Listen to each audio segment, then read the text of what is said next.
như này. Đúng rồi. Em lâu lắm không để ý đâu. Có là mình đi dậy sớm mà đâu đúng không? Mà mình biết Không, kể cả dậy sớm mà mình không để ý đến những cái khoảnh khắc đấy. Cứ rất lâu được cái khác đẹp như này.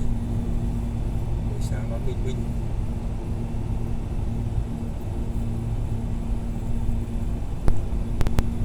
Bình minh, hoàng hôn. Hoàng hôn bình minh.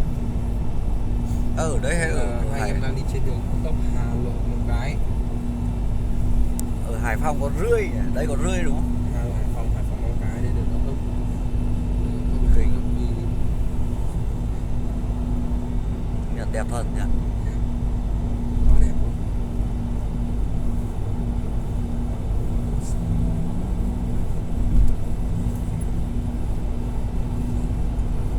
Đây cũng đảo nhiều, có du lịch không?